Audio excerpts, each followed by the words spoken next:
Archmaester Marwyn, aka Marwyn the Mage, told us that prophecy is a sword without a hilt. He went on to use some very colorful language about how it can seem amazing and perfect until it all goes horribly wrong. The teeth slamming shut, so to speak. The Ghost of Highheart is perhaps the living embodiment of that warning. Her association with prophecy is so deep it defines her life. She doesn't really have another identity. We don't even know her name. That's really who she is. And all the accompanying tragedy, because of her prophecies, is associated with her and her character, and thus, you see what I mean. She is the example of prophecy gone wrong. When she was younger, she met Jenny of Oldstones, you know, the one with the song, Jenny's song, the eventual love of Duncan the Small, Prince of Dragonflies. Now, she was seen as a woods witch and or a child of the forest, the Ghost of Highheart, but she was not actually a ghost nor a resident of Highheart at the time. She delivered prophecies, though, that had a massive impact on House Targaryen. Impact may be the wrong word. That might be selling it short. There's a strong case to be made that the Ghost of Highheart's prophecies are the spark that ended House Targaryen's reign. The slow-rolling stones that became the avalanche of Robert's rebellion. It was the Ghost of Highheart who told Jaehaerys and Shera, before they became King Jaehaerys II and Queen Shera, respectively, that the prince that was promised would be born of their line. This led to Summerhall, where her role is unclear, but everyone she loved died there. Now, she lingers still at Highheart, a place of power for the old gods that was once great, and still has some power, as does she. She can still see the future, some of it anyway, especially death. She is said to haunt Highheart as a ghost would, but she is very much alive, only waiting to join the weirwood network, waiting to join the ghosts she helped make, waiting to dance with Jenny in the beyond. But let's not lose sight of the fact that despite all the tragedy and trauma and doom, she was right.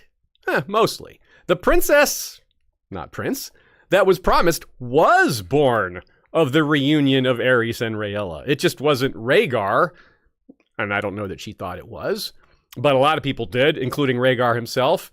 It was Daenerys. So we've got a supernatural estuary today where different forms of magic and prophecy all meet in one location.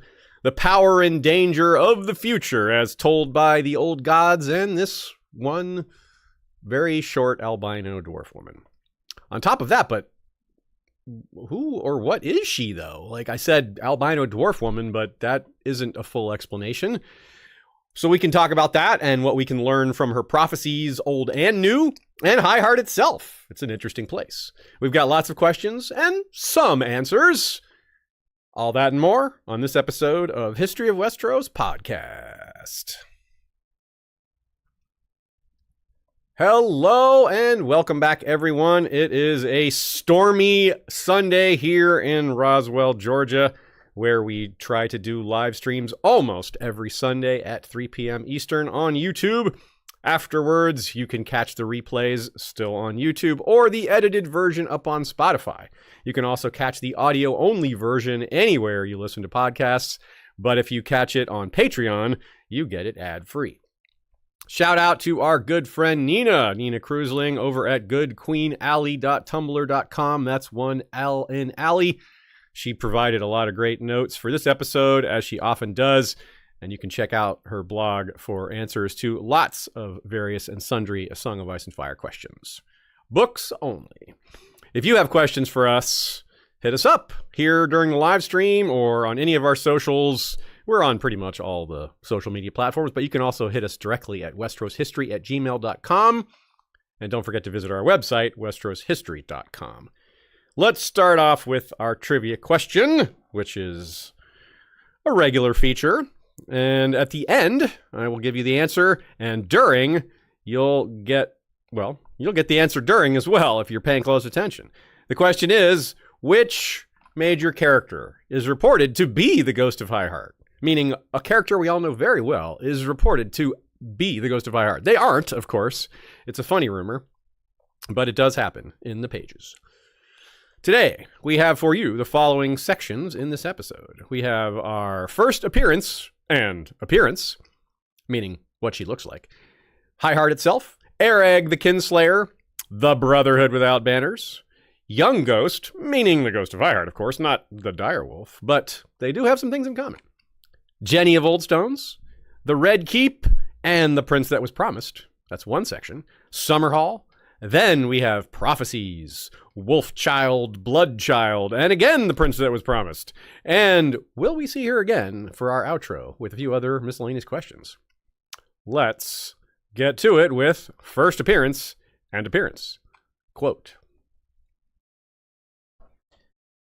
Beside the embers of their campfire, she saw Tom, Lem, and Greenbeard talking to a tiny little woman, a foot shorter than Arya and older than old Nan, all stooped and wrinkled and leaning on a gnarled black cane.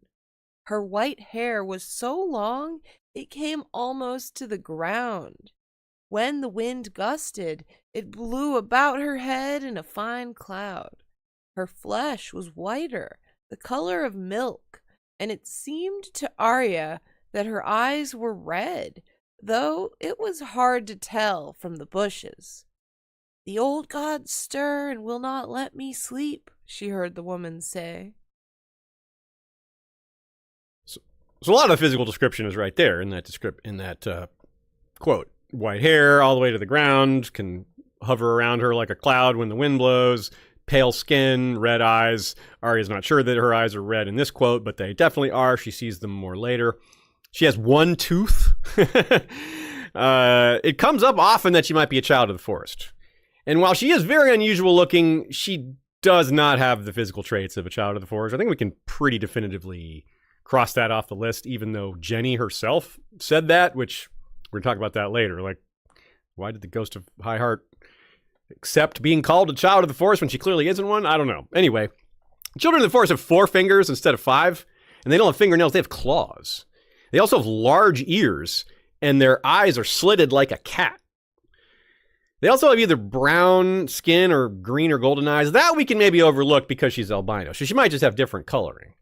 For all we know, that can happen with children of the forest too, so we'll leave that data point out. But the stuff with fingers and eyes and claws and all that really rules. None of those things she possesses, so it just doesn't seem to work at all. It isn't even close, particularly when you delve into the details like that. So like Ghost the Direwolf and Bloodraven, she looks like a heart tree, right? She has the face, she has red eyes, she's pale. I mean, it's not just rooted in appearance too. It's a genuine connection. She really does have that. So the character I think that she most resembles, not physically, in terms of story role and like powers, is Jojen. I think she's a green dreamer, for lack of a better term. Now, we don't have to categorize her. You know, Gorge doesn't need to fit her into a box like that, but I think it's a good way to look at it. You know, they're different in some ways. One that's wants to die, has been living too long and is ready to go, and the other is just a boy, yet we very much fear for his life and think that he's probably not going to make it out alive. Now, he's not albino, Jojen, but he does have the same deep green eyes that Bloodraven says are the equivalent to the red amongst the children, marked by the old gods, in other words. So the red or the green, we see them both represented here. So, yeah, they don't seem to have other supernatural powers besides the dreams, but they have a lot of the dreams. The dreams are highly symbolic, very visual, very abstract in ways that can be described so that we can understand them, but not necessarily the characters can understand them as easily, which is an interesting story device. So that's, I think, the best comparison we can make as far as another character goes. There's another double meaning here in that quote. The notion that the old gods won't let her sleep is what she says. Now, I think that's like 2 ways to look at that. As I said, double meaning. The first is more straightforward, perhaps, that she dreams constantly. She has lots of dreams, prophetic dreams, and, well, that isn't necessarily restful, right? And, of course, that's why the Brotherhood Without Banners comes to her in the first place. They want the contents of her dreams and for other information that she can tell them, like where people are. They're looking for Beric, and she can tell them. Well, yeah. The second time they're looking for Beric. The first time he's with them. So the second part of the double meaning here is that they won't let me sleep is a metaphor for she's ready to die. She wants the eternal rest of sleep to join the weirwood network and be a literal ghost instead of a metaphorical one. It's the Mirri Maz Duur version of death. And I don't mean that this is the death Mirri Maz Duur got. No, she was burned alive. That was horrible. I mean the lesson that Mirri Maz Duur taught Daenerys via a technically alive but not really living Khal Drogo.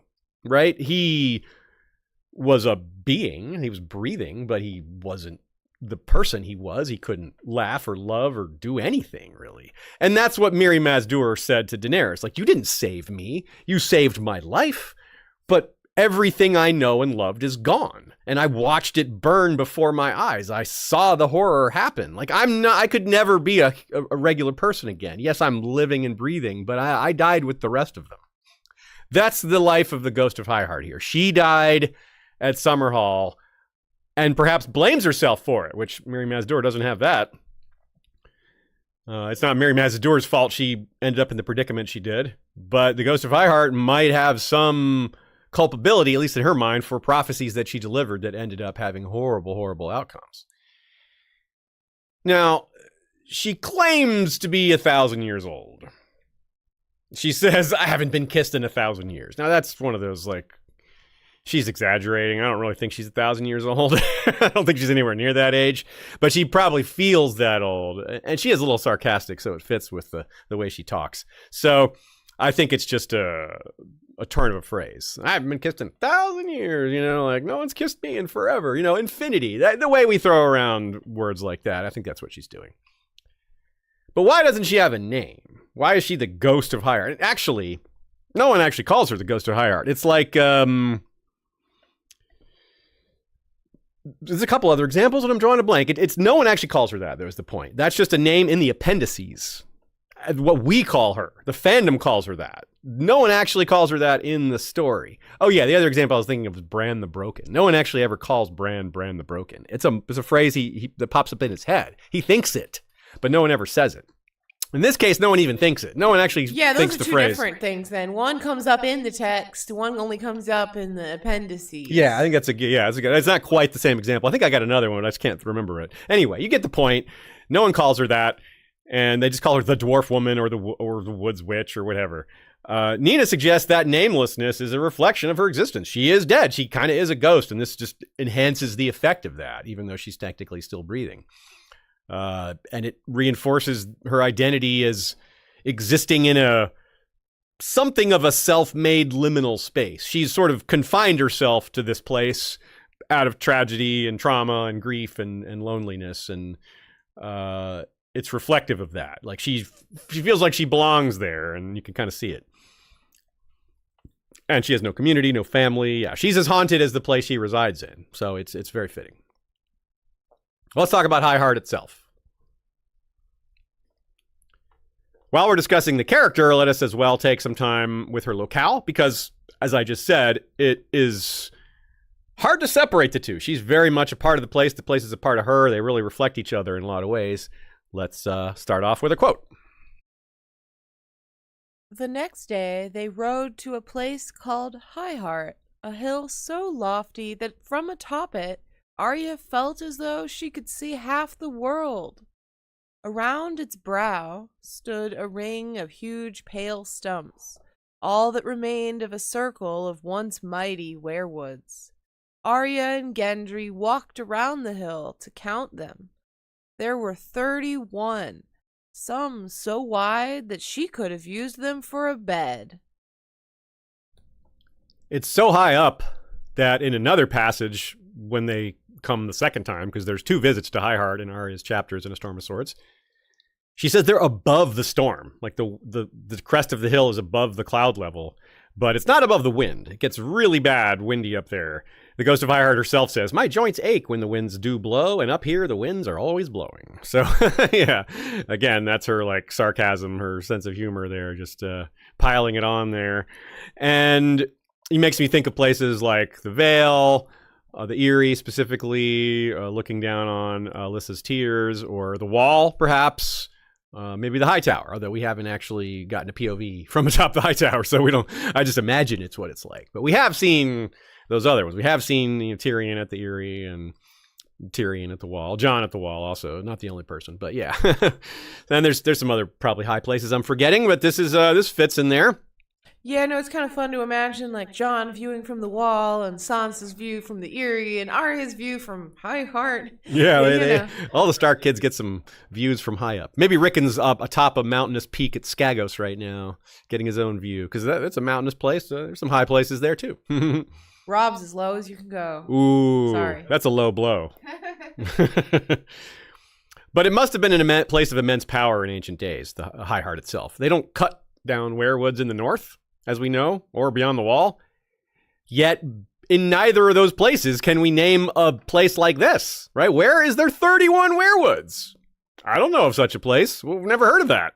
The Grove of Nine exists just beyond the Wall. That's where Sam and Jon and some others swear their vows, because they don't want to swear to the Seven. They want to swear to the old gods. 9. And that place is like, wow, 9. It's a big deal. 31 is so much higher. I mean, it's crazy. The only thing that we can really equate with that is the Isle of Faces. And it's kind of a similar vibe to it, because the Isle of Faces is surrounded by water. It's like an open space. You could see anything coming. And it's very windy, just like this. You can see anyone approaching from far away. Of course, it's not surrounded by water, but it's vast, wide plains that you could never approach this place without being seen. And, especially not with a large group. So, and to be fair, we don't know how big the groves are on the Isle of Faces, but I figure they're pretty big and pretty important, and it certainly has the right vibe we're going for here, High Heart was a highly defensible and highly magical seat of power. Not a literal seat with a throne, but definitely a powerful place nonetheless. So control of it would have been important, like controlling the only cathedral in the land, or controlling, like we talked about in our Blackwood episodes, how the enormous tree at Raventree Hall probably in itself gave them status and power, because it was probably the biggest one around, at least, if not in the entire continent, certainly in the immediate region or the Riverland, something like that. I wonder why it was called High Heart, but to me, I'm like, it's the heart of Westeros. It literally is. Yeah, maybe it's because the heart trees. Yeah. High heart trees. That's a good. I didn't think about that until you asked. Trees. Yeah. I guess you're right. It is high, and there are heart trees. Yeah, all of the heart trees. Yeah, probably that. Yeah, it is really. Yeah, that makes sense. Good question. So it isn't important in that sense now, because no one even lives around there. Like, the place is shunned because of the rumors, most somewhat true, that the place is haunted, and yeah, no one lives there. Why would you care about defending it? It's not a military target. Its importance is long faded, even though it does have some importance to people like the Brotherhood Without Banners and Arya and us, of course. So some of these ideas are even more reinforced in this next passage. Quote, High Heart had been sacred to the children of the forest, Tom Seven Strings told her, and some of their magic lingered here still. No harm can ever come to those that sleep here, the singer said. Arya thought that must be true. The hill was so high, and the surrounding land so flat, that no enemy could approach unseen. The small folk hereabouts shunned the place, Tom told her. It was said to be haunted by the ghosts of the children of the forest who had died here when the Andal king, named Erig the Kinslayer, had cut down their grove. Arya knew about the children of the forest, and about the Andals too, but ghosts did not frighten her. She used to hide in the crypts of Winterfell when she was little, and play games of come into my castle and monsters and maidens amongst the stone kings on their thrones. Yet, even so, the hair on the back of her neck stood up that night. And Arya's not lying. She's not just pumping herself up. Arya really isn't afraid of ghosts. Remember when Jon emerged as a ghost in the Crypt of Winterfell, everybody got scared and she punched him. She's like, can't fool me. And of course, the kindly man with the skull face and the worm coming out of it. So she just eats the worm. I mean, yeah, like that. Arya is built different. That's true. But even so, the hair on the back of her neck stood up that night. So yeah, she recognized something was up. It was creepy, and she wasn't wrong. There was really something there. It wasn't just her imagination. And it's appropriate that she thinks of the crypts of Winterfell because this is basically a crypt. It's a graveyard of the old gods. And that's why the place is such a big part of her identity. It is a dead place, a place of ghosts, which she is, a place of weirwood whispers, which she hears and delivers and translates. She is all of those things. So yeah, it's the perfect place for her. She's attuned to the network, but not quite a part of it yet. It's like purgatory. It's like old God's purgatory. She's residing in that, or something the equivalent of that. And George would understand that, being raised Catholic himself.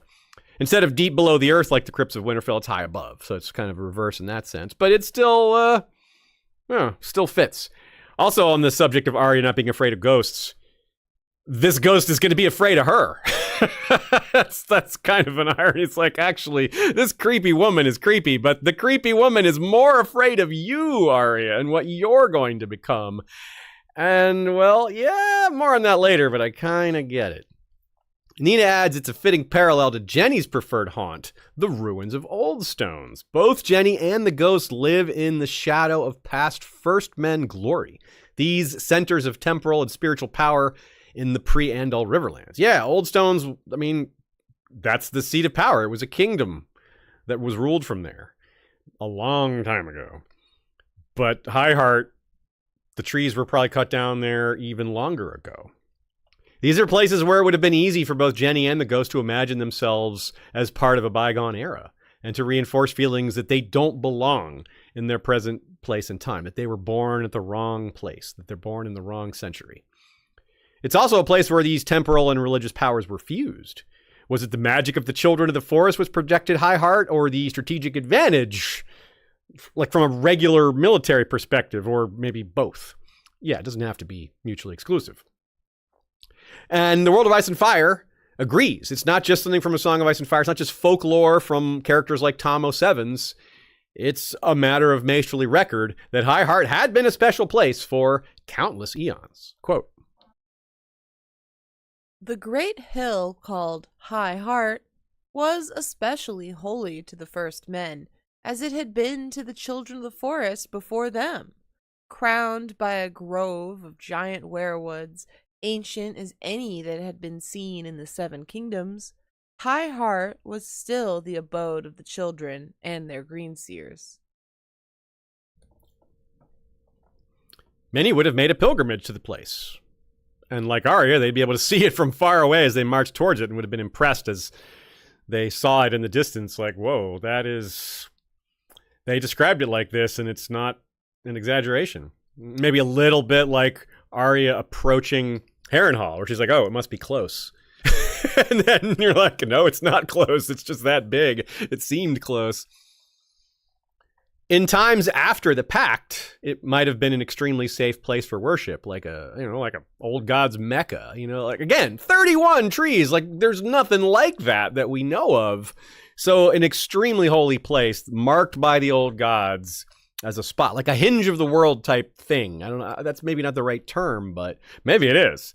It definitely gets the point across, I think, that it's a powerful spot in ways that can't be fully described. But one that's known, that everyone would talk about and be aware of, even if they can't speak to it in words that communicate the ideas properly. It's hard to make too many assumptions about such long ago times, but this is a ubiquitous thing about humanity, as people go to religious sacred places for reasons of peace or just whatever. People choose to do that. I don't need to get into human psychology.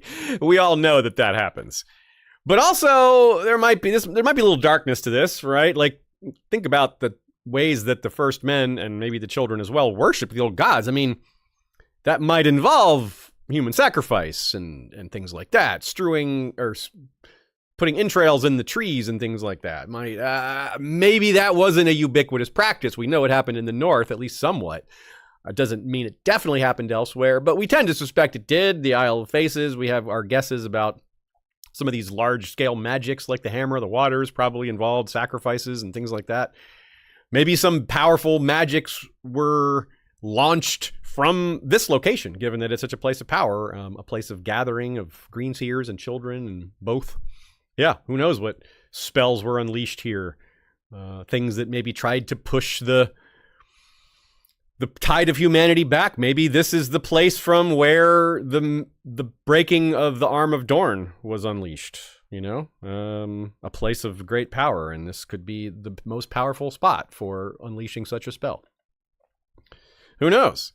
But let's talk about the man who supposedly cut down the trees, the one who ended it as a massive seat of power or place of power and turned it into more of a, well, minor place of power, a ghostly place of power. Ereg, the Kinslayer. In the era when the Riverlands fell to the Andals, it was when the Grove was destroyed. Quote, "It was in this time that one Andal, remembered in legend as Ereg the Kinslayer, came across the great hill of High Heart. There, while under the protection of the kings of the first men, the children of the forest had tended to the mighty carved weirwoods that crowned it, 31, according to Archmaester Laurent in his manuscript, Old Places of the Trident. With Christopher, the Hammer of Justice, dead on the field, and his son falling back before the press of the Andals, there was no one to protect the children when Eric's warriors sought to cut down the trees. Though the children made a valiant effort to defend their grove, they were all slain, and the tale-tellers now claim that the ghosts of the children still haunt the hill by night. To this day, rivermen shun the place." Indeed. There's different versions of this tale, and you can see where some of the stories bleed into each other or at least emanate from each other. The idea that there are ghosts of the children still haunting the hill by night. Well, that's our subject, the ghost of Highheart. So she's not a child, but given people mistake her for one, well, there you go. And of course, it sounds like this place has had this reputation since long before her, though. So she just fits in very nicely. It's like, yeah, we've got a ready-made spot for you. Like, this retirement home is perfect for you. So it's a compelling story, though. This picture of the ancient world where the children and some of the first men had an arrangement, an outshoot of the pact, where it was a human kingdom, but the grove of weirwoods, the holy spot, was still tended by the children, and they had an arrangement, right? And but with the fall of so many of these first men kingdoms, the protection offered to these groves was lost, and in comes a guy like Ereg to finish the job. Now, another version of this tale says the children also called down ravens and wolves, but they all died alongside the Greenseers and a few first men who fought with them. Another says this tale can't be true because the children would have abandoned the grove long before this time. I tend to believe the first story, though, even though I tend to have a high bar for the magical, because the idea that they would have wanted to tend the grove is likely. They wouldn't have wanted to leave the grove, and the first men also worshipped the old gods at this point. They had the pact, so why wouldn't they operate in concert here? Why wouldn't the first men allow the children to tend the groves, given they are probably vastly better at it, right? And they're also tending the Isle of Faces, so that was happening. Why not this one? It fits to me more so than the children leaving. Why would they have left? Why would they have wanted to abandon this one? I mean, they could have fled beyond the wall and gone north, but we know that there's plenty of other places for them to hide. So yeah, I tend definitely side with the more magical version of the story, that the children were still there and that they died.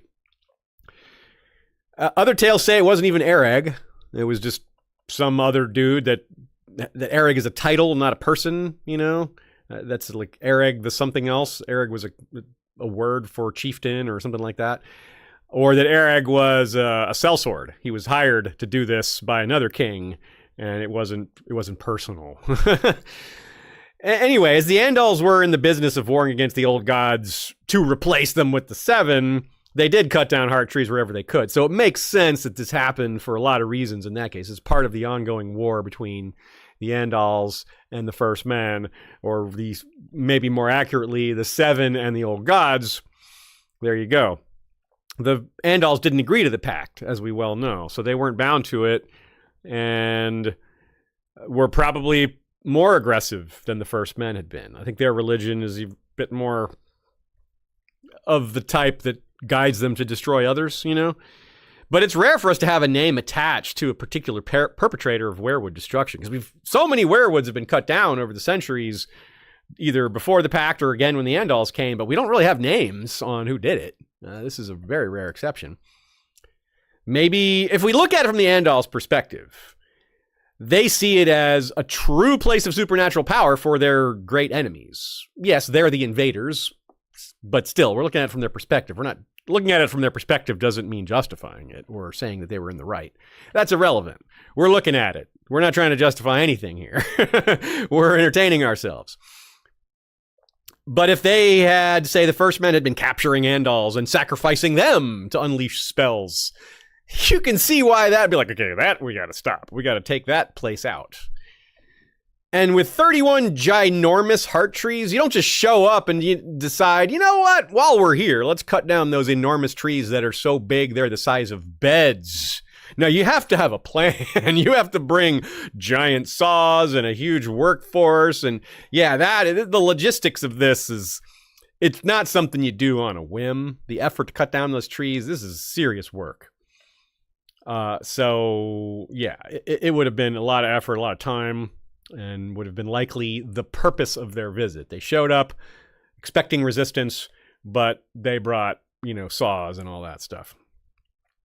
So even if they knew what they were dealing with, even if they knew that this was a place of power, of supernatural power for their enemy, that also had a lot of significance, and destroying it would hurt their morale, they didn't actually fully understand what they were dealing with. They did not know that power lingered in those stumps. Power that drew our subject, most likely, the Ghost of Fireheart, to live there in the first place. What happened to all that weirwood? Probably went into Ereg's furniture. Hopefully it gave him bad dreams. Because we know they didn't just burn it. They wouldn't have bothered to cut down the trees if they were just going to burn them. They'd just burn them without sawing them. That seems like a waste. Maybe they were too strong to burn, like too petrified or something like that. But yeah, that's a bit much of an assumption there. Nina says it's probably not an exaggeration to say that this is cultural genocide against the children of the Forest and the First Men. Absolutely. I think I agree with that point. Like that fits into the definition of cultural genocide, which is trying to erase history and culture of a particular people, to try and banish that knowledge so that's no longer knowledge. Get rid of it entirely. That's a form of, that's why it's called cultural genocide, because it's not the same as killing the actual people, but they were doing that too. Although it wasn't their aim to wipe out all the First Men, just to subjugate them. It may have been their aim to wipe out the children, though. Certainly, that was a goal of the worship sites. This is one of the holiest sites of the faith in perhaps the entirety of Westeros, certainly the Riverlands, maybe the entire continent south of the Neck, we're not sure. Definitely a big deal. Maybe only the Isle of the Faces was beyond it in terms of prestige and power. And they came in and destroyed it. I mean, it's hard to overstate what a big deal that must have been. In some ways, Nina says it must have been a bit like the Fist of the First Men, where you have an inexorable enemy coming up to a hill, where you have a strategic positioning, but you are still going to get overwhelmed because even though you have this advantage and this setup, you are hopelessly outnumbered in the current moment and in the long term. There's just so many more Andals than there were First Men, let alone the children. So the outnumbered Black Brothers on the Fist of the First Men found themselves in a similar spot where, except they were actually able to escape. Barely. Some of them, I'm not sure that any of the children or the First Men escaped in the case of the fall of Highheart, but maybe they did. Regardless of the details that were lost to history, certainly the defeat happened.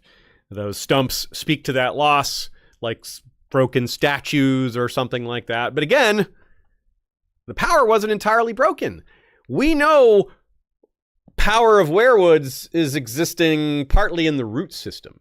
And think of how big this hill is, how huge the root system must be after thousands of years of these 31 trees residing there. The root system must be immense. There's still a lot of weirwood underneath the surface there, even if they're not actively growing anymore. Maybe they're petrified. In fact, it reminds me of different scenes we've seen from the Brotherhood without banners, where, for example, we saw Beric sitting in a weirwood throne in a cave beneath the hollow hill, looking all like Bloodraven with his one eye and black cloak and, of course, the weirwood roots and his extra lifespan and all these other things. So there might be caves in High Heart too. Nothing we've been told about, but probably, I mean, a little bit, something like that maybe. And if you go into those caves, you might see some of those roots. Later, we're going to speculate that the Ghost of High Heart moved to High Heart after Summerhall. But the powers that remain in the place are probably why she chose it in the first place. She may have already been familiar with it because, well, if she's a woods witch, a green dreamer, I don't know how you live in the Riverlands and haven't heard of the place of High Heart. It seems like, it's this rumored haunted place, right? It's probably something you should be very well aware of. And it's even possible we're wrong, that she did live there and not over near Oldstones, but more on that later. Let's hear from her the powers that remain in this place and what effect they have. Quote, "Look in your fires, pink priest, and you will see. Not now, though. Not here. You'll see nothing here. This place belongs to the old gods still. They linger here as I do, shrunken and feeble, but not yet dead. Nor do they love the flames. For the oak recalls the acorn dreams the oak, the stump lives in them both. And they remember when the first men came with fire in their fists." She knows Thoros has prophetic powers, but knows they won't work at High Heart. So she has knowledge beyond the supernatural environs of the old gods. And if she's saying here that this grove, these stumps remember the first men when they came with fire, then of course they remember the Andals who came thousands of years after that-ish. It's interesting too, Thoros kind of repeats this. He says later, Arya and Gendry are asking him when he's trying to look in his flames, they're like, "Do you see anything?" And he's like, "Not here, not now." Just like she said, "Not here, not now." But this is very curious if we line up what we know about supernatural elements and wards preventing other forms of magic from working compared to the wall. Melisandre says the wall enhances her magic, or at least the region of the wall. Maybe it's not the wall itself, but the hinge of the world concept. And her magic, of course, originates similarly to Thoros's. Now, she's a Shadowbinder and a Red Priest, but they both have the Red Priest thing going. It should be noted, there are no heart trees on the wall. As we've already established in this episode and elsewhere, the heart trees nearby are at the Grove of Nine, which is about a mile beyond the wall. So they have to travel to speak their vows there, and it's close, but it's not right there on the wall. So I suspect that that's part of a bigger conversation about what the nature of the wall and old gods magic and who made it maybe and the type of spells that are in there, because I don't think Mel could send a shadow baby into this grove, just as she couldn't send one past the walls of Storm's End. She had to get inside the walls of Storm's End in order to unleash her shadow assassin to target Sir Courtney Penrose. If she had tried to do it from outside, it wouldn't have worked, according to her. So I think a similar sort of thing is happening here, where these wards prevent other forms of magic from working within the confines of the grove. And the nature of those wards is very similar to what's on the wall, how it prevents Jon from sensing ghost. But it's the opposite. It's preventing magic of the old gods rather than preventing other forms of magic. And in fact, the wall is enhancing other forms of magic while it reduces the power of the old gods' magic. So it's all very curious, and definitely goes beyond the scope of just this episode. But this episode, High Heart, provides an important piece of the puzzle. Let's talk about the Brotherhood without banners. We meet her through them, of course. They go there twice, as I said, during Arya's time. And in fact, it's the second visit where the end of that chapter is where she gets kidnapped by Sandor. They're not at High Heart anymore when she gets kidnapped, but they've ridden away. It's not long after. It's maybe like 2 or 3 days later. So it's basically the end of her arc with them. The last thing she does is visit the ghost of High Heart for the second time, and then boop, she's off with Sandor. Now, I'm curious how they found her in the first place. How did they get involved with her to start? How did that begin? Like, how did they meet? I have a theory, though. We just discussed how remote yet visible High Heart is and how it provides unparalleled safety in terms of the approach. Like, you could be there, set some sentries, and have a very reasonable expectation of no one sneaking up on you. It's impossible to build an army, to bring an army of any size close to that hill without being seen. Again, solitary hill surrounded by flat plains. Very, very easy to spot what's coming. Incredible visibility, but also it's shunned by locals and it's remote. So just people don't go there. It's a out of the way place because it's low population and specifically shunned. So that's why they went there. They're a bunch of bandits trying to stay hidden. They're outlaws. That's appealing to them. The reasons everyone else shuns it is a good reason for them to go there. Like, hey, let's go to the places people shun because they won't find us there, right? And even if they do look for us there, we'll see them coming. It's a great hideout. Like, it has all the earmarks of a perfect locale for people of their ilk, an outlaw hideout. It's great for that. And then they go there not knowing that she lives there, and they discover her. She probably discovers them and reveals herself. Maybe they heard about her. But they just probably discounted the rumors. Said, there's rumors this place is haunted. Let's go. And they show up and all of a sudden they're like, hey, wow, the rumors were true. This place really is haunted. Although this person isn't actually a ghost. She's a person. She's just really short. It wouldn't have taken long for them to realize she's the real deal. Like any prophet, especially one like her who can deliver like on the moment. She can just like say things immediately about people. She knows things about them instantly. It's like her brain is constantly just like a faucet of prophecies and insight that she can't turn off. And she says that. The old gods won't let her sleep. So it wouldn't have taken long for her to prove her knowledge. For say, she could immediately tell Beric Dondarrion what his wife looked like, and tell Thoros about what his mother looked like, and that would immediately prove that she has supernatural power. She could tell them things about their past or their future that would come true, and then they would say, okay, it's like Stannis and Melisandre. You proved yourself. You have repeatedly shown real power, and I would be a fool to doubt that. Same thing. They discover one way or the other, however this encounter happened, through trial and error, and it wouldn't take much for her to prove that she has powers and knowledge that she shouldn't have.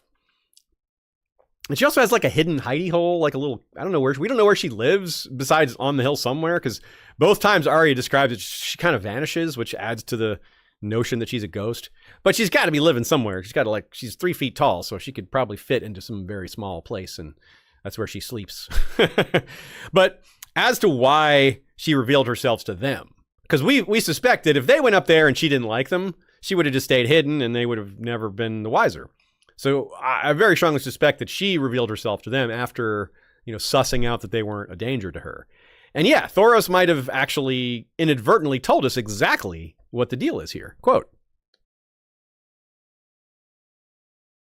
"She's only an old dwarf woman. A queer one, though, and evil-eyed. But she knows things she has no business knowing, and sometimes she'll tell you if she likes the look of you." I think simple as that. They came to the hill, maybe looking for a place to hide, and she decided she liked them. Maybe she heard Tom singing and realized that dude could sing Jenny's song. Or maybe he was singing Jenny's song. That would have drawn her out. Like, that's the perfect way to bring her out of hiding. Someone singing Jenny's song. Happy coincidence for Tom, I guess. But maybe she might engender murderous thoughts in some. You might see that woman and be like, and, you know, people are superstitious in this world. They might try to kill her. So she might have taken some extra caution, but on the other hand, she can see the future. So maybe she knew they weren't a threat to her. Again, don't forget that she's a human. It's easy to forget that because of all the weirdness surrounding her. She doesn't have a name, but she's a tragic figure. She's very sad, very traumatized. She probably had a very hard life. I mean, she doesn't look like a normal person. She wouldn't have been accepted as such. You know, but she's, as a regular human person, she has real emotions and sadness, and lack of community and human connection is a big deal. And on top of all that, the community she did have all got burned to death at Summerhall, and she might blame herself for it. Yeah.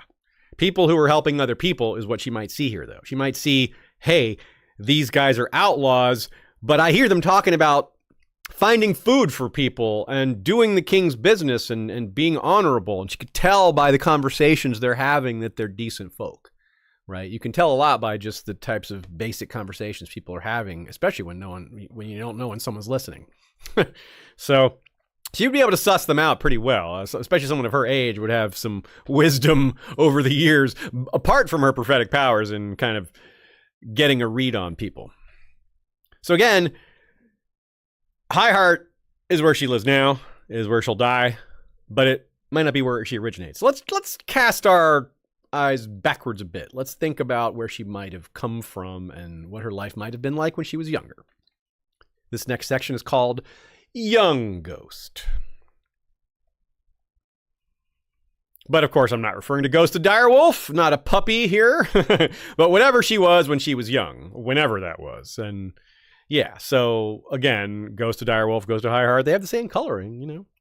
So I repeat my theory that she's a green dreamer, and Nina, I appreciate she points out here that it isn't necessarily important to categorize her. She's a woman with supernatural prophetic abilities. That green dreamer is a fine term for that, but she is what she is, you know? She's unique in that way. Most likely she's always looked this way, though, right? She's just looked like a younger version of pale and red-haired or red-eyed and white-haired, like a very small Bloodraven. And speaking of Bloodraven, here's a famous quote. We've quoted this one several times, but this fits her too well to leave out. Quote. Those you call the children of the forest have eyes as golden as the sun, but once in a great while one is born amongst them with eyes as red as blood, or green as the moss on a tree in the heart of the forest. By these signs do the gods mark those they have chosen to receive the gift. The chosen ones are not robust, and their quick years upon the earth are few, for every song must have its balance. We can't assume it works exactly the same for humans, but Bloodraven himself has the red eyes, and Jojen has the green, so it seems like it sort of works that way, if not entirely, for humans. Although their quick years upon the earth are few is a little tricky. For the children, what does that mean? Because they live hundreds of years. For humans, well, Jojen probably won't live a very long life, but it probably isn't because of his robustness, although it might be. Clearly isn't true for Bloodraven, though. He was leading a ranging in his 70s. That's not somebody that lacks for physical capability. And the Ghost of Highheart herself has lived a very long life. So that part of the shorter lives may be only for children of the forest. That may not apply to humans in the same way. But speaking of, how old do we think she is? I'm guessing not quite as old as Bloodraven, who is about 125. If she was already old when she met Jenny, then it's hard to say. But if she was maybe 25 to 30 when she met Jenny, and then maybe 35 when Summerhall happened, and Summerhall was in the year 259. So it's about the year 300 now, where the books are. So that would put her at roughly the age 76 if she was 35 when Summerhall happened. So you could add quite a few more years to that and still fit within a human lifespan. It's stretching it. You know, if she was 50 when Summerhall happened, then that puts her in her 90s. But hey, we got Maester Aemon, that is, and Walder Frey, who are both over 100, or were over 100 in Aemon's case. So yeah, so it's certainly within the span of possibility. we tend to assume she was born in or around Oldstones because she's associated with the place through Jenny. Jenny of Oldstones. Jenny danced with her ghosts high in the halls of the kings who were gone. And it's Jenny who basically promotes the Ghost of High Heart and brings her to fame and all the accompanying tragedy. So yeah, it's possible the ghost always lived at High Heart. That's how she's always lived. And Jenny heard about her, just like we assume that the Ghost of High Heart had heard of the place before she went there. Jenny, as a person of occult interest, would, just as a regular person living in the Riverlands, probably would have heard of it. I mean, it's a feature of the Riverlands. Everyone's heard of it. So she probably could have just gone there, and while there, the same way the Brotherhood Without Banners met her by her revealing herself, perhaps a similar thing happened here, where Jenny went to High Heart and the ghost revealed herself to her because she saw something in her she liked, or saw a kindred spirit or something like that. Maybe if Jenny is the type to dance around abandoned castles, she's the type to dance around an abandoned weirwood grove as well for a change, or for similar reasons. She's just that kind of person. Let's talk a little bit about Jenny. Jenny of Oldstones. One day we'll have to do a full episode on her. She seems to deserve it, and there's a lot of things here that, in going through this episode, Nina and I were like, this is making me way more curious about Jenny. And some of these subtopics really threaten to veer off course to focus on her. So someday we'll come back to that. But yes, this is the Jenny who had her own song, but she had a story before she had a song. Of course, you don't start with a song. You have to have a lifetime and deeds and things happen to you and tragedies and, well, quote. Though long betrothed to a daughter of House Baratheon of Storm's End, in 239 AC, whilst travelling in the Riverlands, Duncan became enamored of a strange, lovely, and mysterious girl who called herself Jenny of Oldstones. Though she dwelt half wild amidst ruins, and claimed descent from the long-vanished kings of the first men, the small folk of surrounding villages mocked such tales, insisting that she was only some half-mad peasant girl, and perhaps even a witch. The rumors from the small folk don't do a lot for us, except tell us that someone went and talked to the small folk. How else did these rumors get recorded? So there's a little bit of hidden history here. In other words, calling her a witch, like, what does that even mean in this context? We hardly know what woods witch is. Like, what does that actually entail? What is a woods witch known for? We get very little idea. You know, a lot of times it's just like a weirdly gendered term for someone who knows a lot of natural remedies. But sometimes it's like this, where there's a person that has actually supernatural abilities. Jenny, though, I don't know where she falls on that spectrum, right? Because there's conflicting tales here, and there's no actual talk of her performing any magic. It's just that she's maybe a little weird, or a little dreamy, or a little open to storytelling, like maybe a little Sansa in this girl, where she just had really high notions of life, very fantastical versions, very optimistic versions of what life would be like.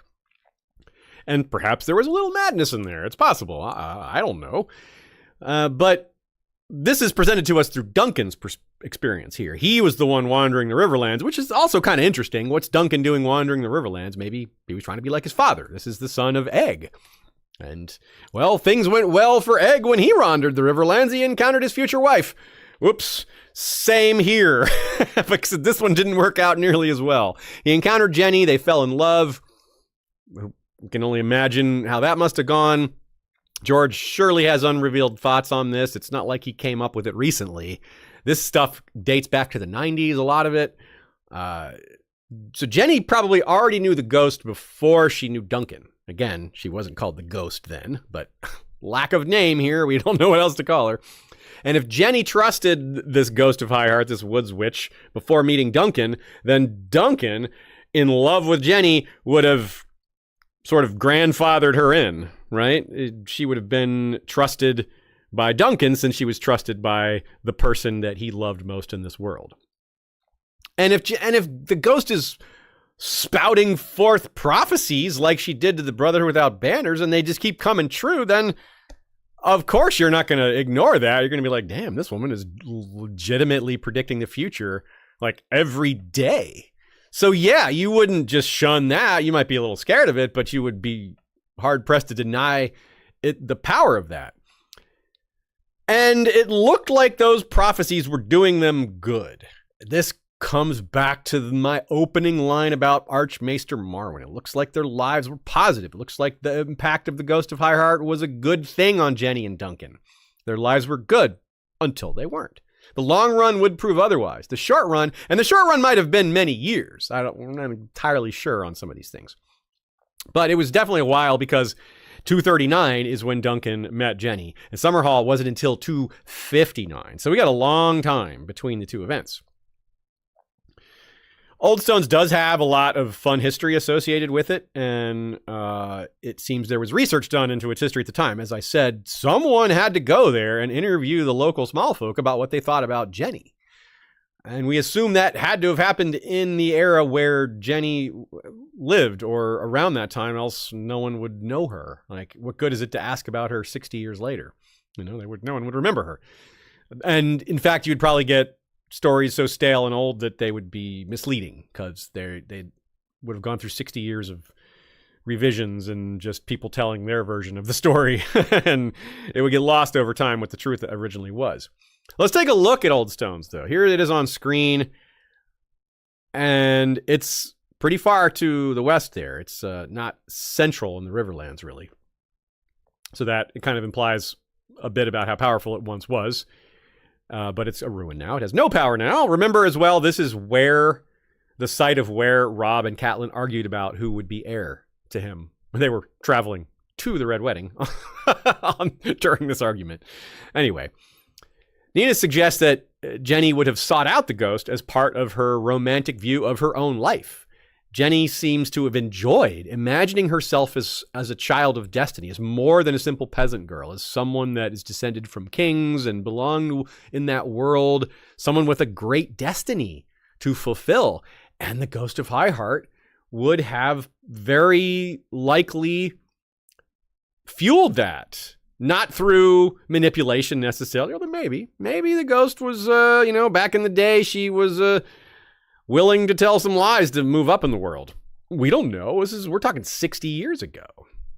Even if now she seems like a different person, we can't make assumptions on what kind of changes so much time and tragedy would cause in a person's personality. Remember the line, high in the halls of the kings who were gone, Jenny would dance with her ghosts. I keep bringing that up because it's relevant in so many ways. In this case, I want to point to how creepy it is, despite the romantic elements. Like, a girl dancing around by herself in an ancient ruined castle? Yeah, that's pretty weird. Isn't it? Like, not in a villainous way, but like a kind of an off way. Like, I don't know if I'd want to be in a relationship with a person like that, Like, what's she gonna do next? Maybe she's really sweet and friendly, but like I don't know if I'd be on her level with how I see the world, that kind of thing. And if the ghost correctly prophesied that Jenny would marry a prince, I mean, she did. She did marry a prince, Duncan, Prince of Dragonflies, firstborn son of Aegon and Black Betha. That happened. Yes, he had to give up his inheritance in order to marry her, so it came with this huge caveat.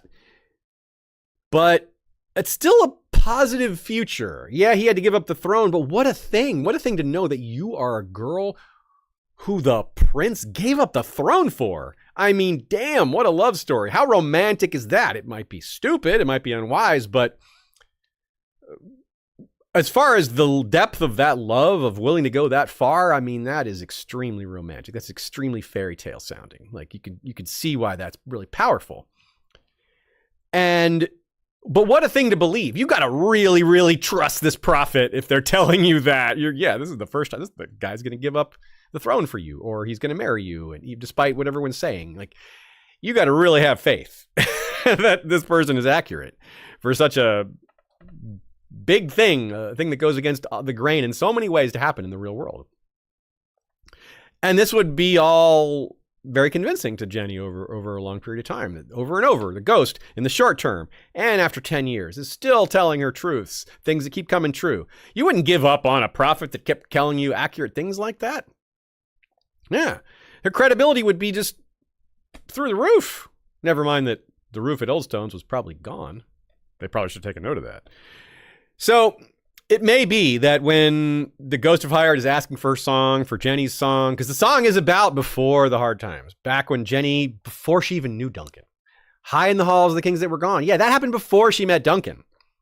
This is the time that the ghost is yearning for, before any of that stuff started, before Duncan came into their lives. Not that he's to blame, but it kicked off all this horror. It started so well. It started so promisingly. Even she thought so. Even her dreams told her so. And then it all went so bad, so wrong. Here's what she says, though. Here's in the moment, in the chapter, when she yearns for that song. Quote, "The same song as before?" He asked, "Oh, aye, my Jenny's song. Is there another?" And so he sang, and the devil... and so he sang, and the dwarf... I'm the giggles now. Devil, that's what you think of her. The Ghost of Hired is the devil of Hired. And so he sang, and the dwarf woman closed her eyes and rocked slowly back and forth, murmuring the words and crying. Thoros took Arya. I'm so sorry. I'm crying. It's so sad. Arya, I can't help but giggle at the sadness. Okay. Let me get through this. I'm so sorry. It's been so long since I got the giggles.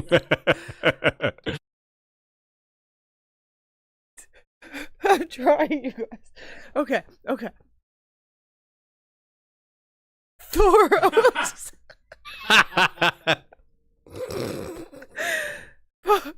Okay. Thoros took...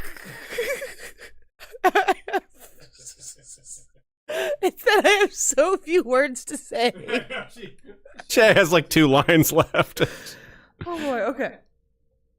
Thoros took Arya firmly by the hand and drew her aside. "Let her savor her song in peace," He said. It is all she... He said. "It is all she has left." Okay, I'm sorry. I literally have tears streaming down my face. Just like the Ghost of Highheart does during this moment, but for very different reasons. Now we all know the secret's out. Ashea is very amused by trauma. Other people's sadness is her great joke. Now, really, it is all she has left. It is quite sad. She has these memories. She has this song of when times were happy. And the ghosts that she will one day join, that she has so much in common with, are waiting for her. It's also interesting to consider, when was that song written? It wasn't written when Jenny was a young, hardly known peasant girl, right? That's not the path to fame. But when Duncan gave up the throne for her, or found her and married her, sometime around then, sometime when the prince got involved, that's when it became Westerosi famous. And that's when people might start writing songs about it. But this is a sad song. It's a tragedy. So I suspect the song may have even been written after Summerhall, after her death. So, yeah, I'd love to hear your guesses. But I will also tell you that at the end of this episode, my version of Jenny's song will play. Instead of our normal outro music, I recorded a version of Jenny's song years ago, and we put it at the end of this one.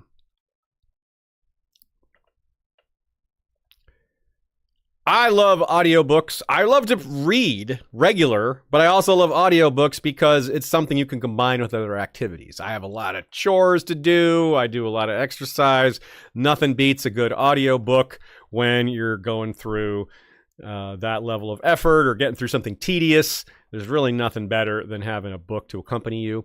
Later this year, we're going to be covering a topic called Norse myth and the Long Night. And I was inspired to create that topic for this show based on a read an Audible read called Children of Ash and Elm, and it is a relatively new book with a great audio reader, a great narrator, rather. Audio reader? Yeah, narrator. That's what you call those.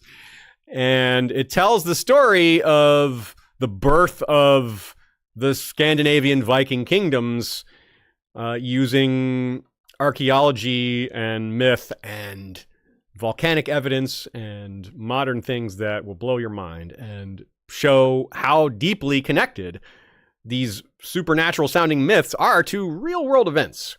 So I'm going to take my time in preparing that. It'll probably be an episode later this year. It will be this year, but I'm saying later this year because I want to give myself plenty of time to do more research. In the meantime, y'all can get Children of Ash and Elm through our website. Go to historyofwesteros.com, look at the right sidebar, find the Amazon links, the Audible link. You can get a free download when you do an Audible trial.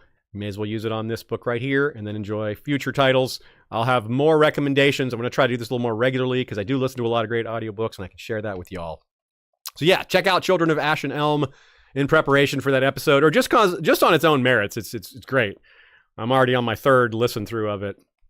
So do that. Go to our website, and anything you buy through Amazon will support History of Westeros. Couple of questions here from y'all before we get back to the main topic. Carl Karsnark says the, quote, hag with a single tooth is straight from the Graiai, who share a tooth and a single eyeball as well. Yeah, there's a lot of tropes wrapped up in the Ghost of High Heart. If you go to TV Tropes page and look up other Westerosi, she's in there with a lot of entries. And that's a lot of fun, yeah. And it's a good example of George loves to invert tropes, but there's a lot of tropes he uses pretty straightforwardly, right? Not, if you only break tropes, that's predictable too. So, and on top of that, there's a reason things are tropes. There's a reason some story devices get used over and over. It's because they work. It's because they're good. They're effective, you know? And so George uses a lot of tropes with the Ghost of High Heart, but he uses them very effectively. It's a good example of effective use of tropes without a whole lot of bending of the tropes. These are fairly straightforward, but very effective. Pyramidion says, I think she might be the child of Aemond Targaryen, Aemond One-Eye, and Alice Rivers. You can't rule it out. I mean, the timeline would support the possibility. Certainly, Aemond and Alice Rivers did their thing around 131. Had their many couplings around the year 131, 130. And, you know, Summerhall was 259, so a lot farther into the future. Again, I don't know that she can live that long. She's not Bloodraven, and Bloodraven is not that old either, and he's attached to a tree already. So we need another supernatural angle to explain her age to fit that. But she could be a descendant of that. This could be multiple levels of generations here. It's definitely a workable theory. It has a few flaws, but it's worth keeping in mind.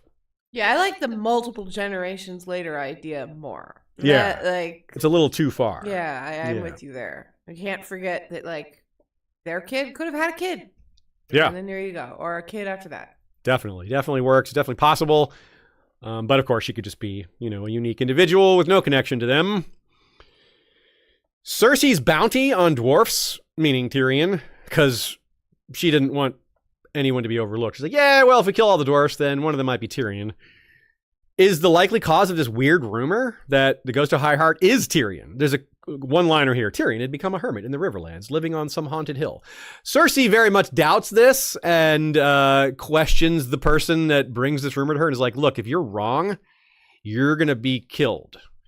And the person retracts the story. So they're like, yeah, maybe not. Like, okay. Tyrion had heard about this too many years before. Like when Tyrion himself was a boy, he heard about the Ghost of High Heart without the name attached to her. Again, don't forget, the name Ghost of High Heart doesn't actually exist as a term in world. That's for us. That's in the appendices. So here's when Tyrion hears about her when he was much younger. Quote. Growing up, Tyrion heard reports of a dwarf jester at the seat of the Dornish Lord Fowler, a dwarf maester in service on the Fingers, and a female dwarf amongst the Silent Sisters. But he never felt the least need to seek them out. Less reliable tales also reached his ears of a dwarf witch who haunted a hill in the Riverlands. As we know, but you may not be thinking of in this moment, Tyrion is pretty cynical when it comes to magic. He has been loosening up on that and likely is going to continue because he's going to be confronted with a lot of magical things like Makoro predicting the future accurately and, dragons and the rebirth of dragons is going to have to reckon with that, plus the stone men and other things. He's just going to have to let go of some of that cynicism. But this is the past when he was a child and heard about this. So at the time, he was very likely cynical about it, in part because of his father as well, who would not be very likely to believe such tales.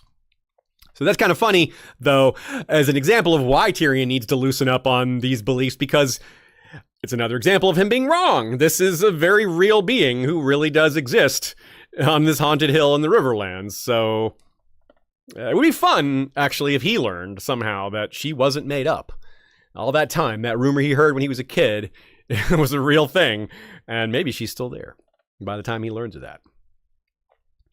So we're going to talk about the princess that was promised twice under two different spots here into two different sections. This first one is called The Red Keep and the Prince That Was Promised. And we'll start this section off with a quote. Jenny of Oldstones was accompanied to court by a dwarfish albino woman who was reputed to be a woods witch in the Riverlands. Lady Jenny herself claimed, in her ignorance, that she was a child of the forest. Now, if you look at the map and look at where Highheart and Oldstones are, this is part of why we suspect that she didn't live at Highheart at first and met Jenny near Oldstones, and then things changed later. But again, as we outlined before, it's possible that she's lived at Highheart all along and Jenny met her there. Who knows? We're thinking she relocated to Highheart after Summerhall, though. That's still our active, most top theory here. Nina points out one of the reasons the ghost would have come to live at court with Jenny was, hey, Jenny trusted her and wanted to bring her along. And hey, you're going to live at court. That sounds great. Let's go do that. That'd be a positive thing. It seemed like a rosy future. Seemed like things were going really well. Why wouldn't she want to be part of that? So it tracks that she would want to share in that positive future. But of course, things eventually turned sour. But again, we talked about how long it was before that happened. And again, though, I brought this question up before, and I don't have a satisfactory answer. Why did the ghost allow herself to be called a child of the forest? Jenny would have said that. And did the ghost of Highheart not correct her? Or did she think it added to her mystique if people thought that about her? She thought it just gave her more credibility, maybe? No, it was true, because the ghost of Highheart was at one point a child of the forest. She grew up in the forest. She was a literal child born in the forest. Yeah, not a child of the forest, but a human child born in the forest. Yeah, again, it really does not seem like she's one based on the physical descriptions, but hey, Shay has just shown us how we can use weasel words to make it fit. Jenny herself may not have had a good idea what the children of the forest look like. It's not like people of Westeros know what we do. They don't all have knowledge of the maesterly textbooks and drawings and all this information. The children are mostly just something that's imaginary to humans of this era because they haven't seen one. No one has seen one in forever. So yeah, there's a lot of wide-ranging ideas on what they might have looked like. So you can see how Jenny would mistake the Ghost of Highheart for a child of the forest. That still doesn't explain why she didn't correct her. But again, there are potential reasons there. There may have also been lingering cultural memory of albinos and association with the supernatural. Because again, we got Bloodraven, we got her, we've got Ghost. It seems to be like a physical marker, like the red eyes or green eyes that are a subset of this concept of the old gods marking people due to their supernatural abilities. This has been happening for thousands of years. People might be able to tell. People might be able to remember, hey, albino people are very often old gods associated. That's a thing. That's not just, in the real world, we wouldn't make that association. But people did used to have supernatural views on albino people, like they were marked by the devil or some horrible prejudices like that. This would be less of a bad prejudice because they would look at it as a positive in a lot of ways. It's still a prejudice, though, because there would probably be some people who are albino that have no power at all, because it's still going to happen, like, as a matter of, nature. But that doesn't preclude the idea of people having that association, of course. And that examples like this would solidify that notion in the cultural memory of many. They would say, yeah, look, proof. Albino woman that's a prophet, and this one's famous. She went to court. A lot of people would have heard about it, and that would have provided a lot of, if the king says it's okay, if the king is okay with it, if the queen is accepting of this, well, that's a really big deal. Now, you also wonder about Bloodraven too. Like, he went to the Wall at 239, which is the same year Duncan found Jenny in the Riverlands. So they probably didn't ever know each other. So, like, by the time we know that Duncan and Jenny met in 239, that doesn't mean she came to court until a few years later. And by then, Bloodraven would have been shipped off to the Wall. I doubt they overlapped. And even if they did, it would have been very brief, but unlikely to have overlapped. But she might have she would have known what he looked like. Everyone, his description is famous. And knowing that he was associated with supernatural stuff, and then she has the similar look with the red eyes and the white skin and the white hair. It's hard to miss that, right? That connection of this very outstanding and very similar look. And maybe there was a little bit of, hey, we lost our weirwood magical person at court, and now we have a new one. Like, replace Bloodraven with the Ghost of Highheart. But again, we come back to this notion that there was a lot of romanticism around this. Jenny seems like someone who was very dreamy, very romantic ideals. Again, young Sansa type, as far as a comparison goes, that might be fitting. Before Sansa started to unlearn some of that naivete, some of that dreaminess, Jenny maybe never did. And she thinks she was a descendant of the first Men King. She has all these notions about her own past. It's a little bit of like the kind of court that Daenerys has around her. You have another Targaryen heir, you have your own hidden descent, you have, you believe you're a person of destiny, you have people of various magics around you giving you advice. Yeah, it's a microcosm of that. So beyond Jenny, though, once she gets to court, the Ghost of Highheart is going to start delivering prophecies the way she always does, kind of nonstop. And that's going to win her credibility with other royals and other people at court, because they're going to not be able to notice how accurate she repeatedly is. Prince Duncan might be second in line after Jenny herself and being like, yeah, she constantly predicts the future accurately. You should listen to her. This passage shows just how great her influence became for a short time. Quote, Jaehaerys and Shera would have 2 children, Aerys and Rhaella. On the word of Jenny of Oldstones Woods Witch, Prince Jaehaerys determined to wed Aerys to Rhaella, or so the accounts from his court tell us. King Aegon washed his hands of it in frustration, letting the prince have his way.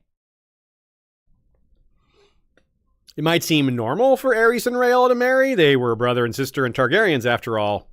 But not only was their grandfather, King Aegon, against it, it had already ceased to be normal.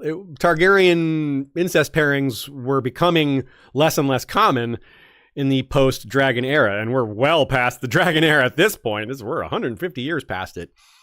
So they weren't particularly normal anymore. It happened, but it wasn't common. For example, Jaehaerys and Shera, the father and mother of Aerys and Rhaella, they were an incest pairing, but they were an incest pairing by choice. Their mother and father didn't want them to marry, but they were in love, and so they let them do it because, well, Egg and Betha also were a love pairing, and they were a little looser with that because they didn't want people to have to marry people they didn't love. Clearly, Jaehaerys and Shera didn't share that view because these two were not a love match, Aerys and Rhaella. That because Jaehaerys and Shera loved each other, that may have given them rose-colored glasses about the prospect of their own children loving each other. They may like, oh, they'll learn to love each other as we do. You know, that kind of thing. It might help them justify it. Not that nobles tend to need much justification for arranging marriages. It's such a normal thing for them to do. But again, yeah, none of Aegon V's brothers or sisters married each other either. So his father was one of 4 brothers, so there was no sister for them to marry, and only one of them had twins that married each other. So there's only one other incest pairing of that recent generations. So did Aerys and Rhaella believe this prophecy that was assigned to them by the Ghost of Highyard? Did they believe the same prophecy that their own parents believed, that the princess or the prince that was promised would be born of their line? Jaehaerys and Shera clearly believed it after the Ghost of Highyard delivered presumably many, many accurate prophecies. Like, well, how are we going to doubt this one after she's been right so many times? But that doesn't mean Aerys and Rhaella believed it. They're young. Maybe they haven't gone through all these stages of prophecy and proof following up. They only have their parents' words on it. I'm not sure. It's unclear. And after the next event, they might have been very down on the whole idea of prophets and prophecies. And of course, I'm referring to Summerhall, which not only ruined the royal family, but it ruined the Ghost of Highyard's credibility, most likely. Let's talk about Summerhall. It's such a huge event with consequences that stretch well into A Song of Ice and Fire that we took 2 episodes to cover it many years ago. So check those out. It's the Tragedy of Summerhall and The Shadow of Summerhall. So we shan't go beyond a simple recap. We got Aegon V, Aegon the Unlikely, Egg, gathered the royal family at Summerhall for what can only be called a ritual with the goal of hatching dragon eggs, something that nearly all of Egg's ancestors tried to do since the dragons died out. Almost every member of his family that had been a king tried to do this, but they all tried different things.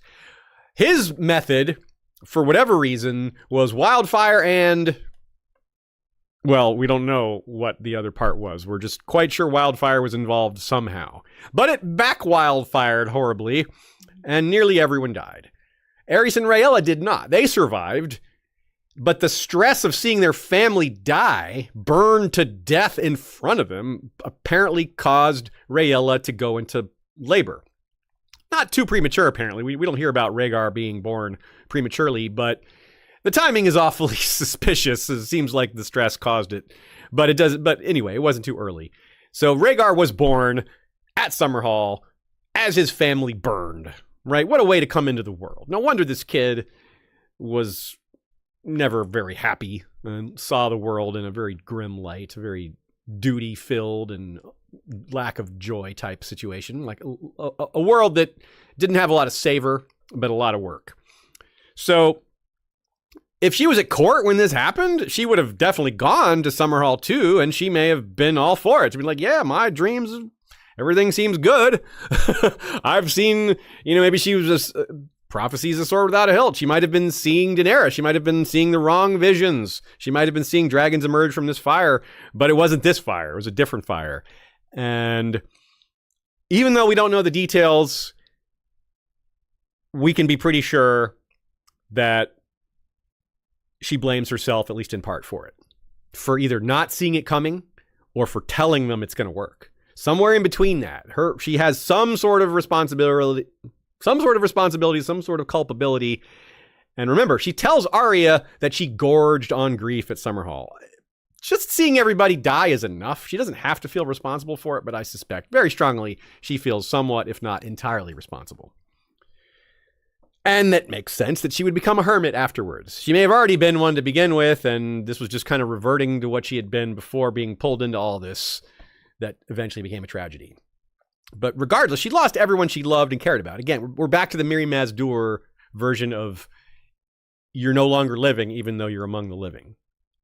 it's not just the trauma, it's that she has no one left. She's got no community, no friends, no family, only the dead weirwoods, only the ghosts. And it would be easy to blame her too, right? She could have been scapegoat. She has her own self to think about here too. Not only does she blame herself, but other people probably would. Better for her to just pretend like she died along with everybody else. Just vanish into the night. Go live at High Heart rather than go back to court and be like, she's the one that led everyone to this outcome. They would do horrible things to her. She would be, yeah, they treat her like they treated Tyrion. They'd blame her for everything, right? The dwarf woman with the magic. Yeah, it's all her fault, right? Doesn't that just seem all too likely and sadly true?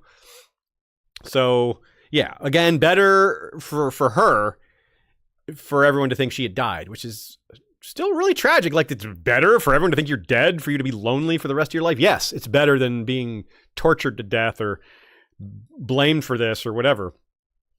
And so Barristan the Selmy doesn't blame her. That's good for him. He doesn't actually blame her for that, which we'll see. But he doesn't know the truth. He thinks she died at Summerhall too. He's mistaken in that. But it should be said that Barristan wasn't there either. Barristan was not at Summerhall. He joined the King's Guard right after Summerhall, because Summerhall led to the War of Nine Penny Kings. Because so many Targaryens died at Summerhall, the Nine Penny Kings saw an opportunity. Like, hey, the royal family was almost entirely wiped out. Let's invade. And Barristan killed Maelys the Monstrous personally, and that led to him being made into the King's Guard.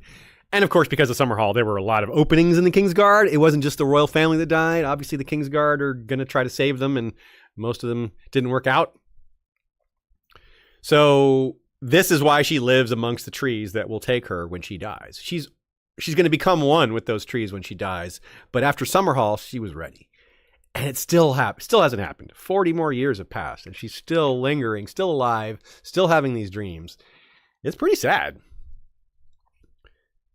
Tony Manic sends a super chat and says, with the ghost of High Heart being Old God's link, do you think she worked with Bloodraven? Could Bloodraven be Jenny's father? No, Bloodraven's not old enough for that. Bloodraven is old enough for that. But I kind of doubt it. It's kind of obscure. I mean, he was at court. He was the hand of the king.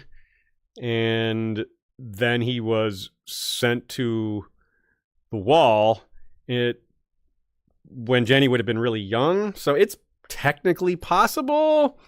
But she doesn't look like him as far as we know, although we don't really know what she looked like at all. It is possible. I don't think that the ghost worked with Bloodraven, but it is also possible. He's a guy who pursued the occult. He knows supernatural things, and who knows where his dreams and visions drew him. If he heard about this rumor of a haunted hill in the Riverlands, which he probably heard about. He's from the Riverlands. He's a Blackwood. He might have decided to go visit there. Why not?